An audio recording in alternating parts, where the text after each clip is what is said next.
Welcome back to my channel. कैसे हैं आप सभी? आशा करता हूँ अच्छे ही होंगे।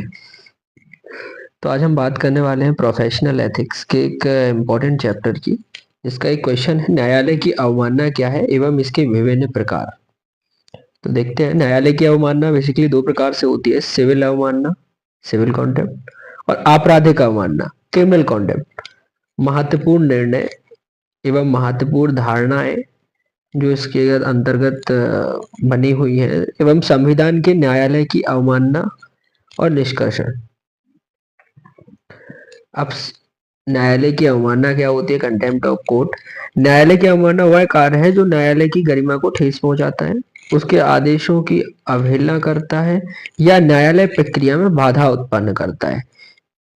ऐसी हरकतें करने पे कंटेम्प्ट ऑफ कोर्ट लगाया जाता है। एवं भारतीय विधि के अंतर्गत कंटेम्प्ट ऑफ कोर्ट एक्ट 1971 के तहत न्यायालय की अवमानना को दो प्रकारों से विभाजित किया गया है। आइए देखते हैं दो प्रकार कौन से हैं। तो पहला है सिविल अवमानना, सिविल कॉन्टेम्प्ट।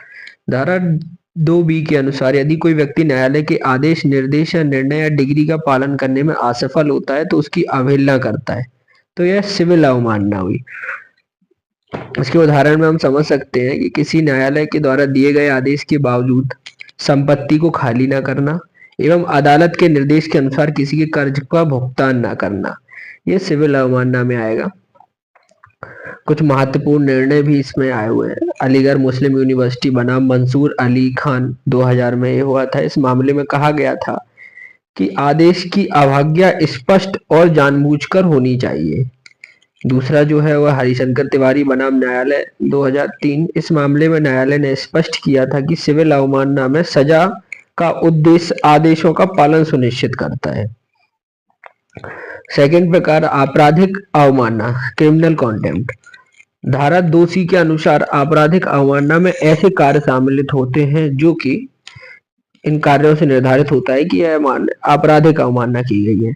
उनमें है न्यायालय की गरिमा को ठेस पहुंचाते हैं, न्यायालयिक प्रक्रिया में हस्तक्षेप करते हैं, न्यायालयिक प्रक्रिया के प्रति जनता के विश्वास को कम करते हैं।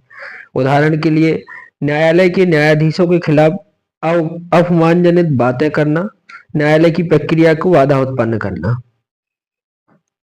इसके भी कुछ महत्वपूर्ण लैंडमार्क जजमेंट्स हैं, महत्वपूर्ण निर्णय, जैसे शंकर लाल घनश्याम लाल 1971 का मामला है। इस मामले में न्यायालय ने यह कहा कि न्यायाधीशों की व्यक्तिगत हमला करना आपराधिक अवमानना है। प्रियंका चतुर्वेदी बनाम कंगना रनौत 2021 का ही मामला है। ये काफी पॉपुलर हॉलीवुड बॉलीवुड है। कंगना रनौत, न्यायालय ने कहा कि सोशल मीडिया पर न्यायालय के आदेशों का अपमान करना आपराधिक अवमानना के अंतर्गत आता है। कुछ महत्वपूर्ण धारणाएं भी है। न्यायालय स्वतः संज्ञान, इसका है न्यायालय अपनी अवमानना के मामले में स्वतः संज्ञान ले सकता है, मतलब स्वयं से ही अपना कानून, अपने लिए कानून लगा सकता है। सुप्रीम कोर्ट के अधिकार, संविधान के अनुच्छेद 129, अनुच्छेद 142 सुप्रीम कोर्ट की अवमानना के मामलों में विशेष अधिकार प्रदान करता है। विशेष अधिकार है 129 और 142 में।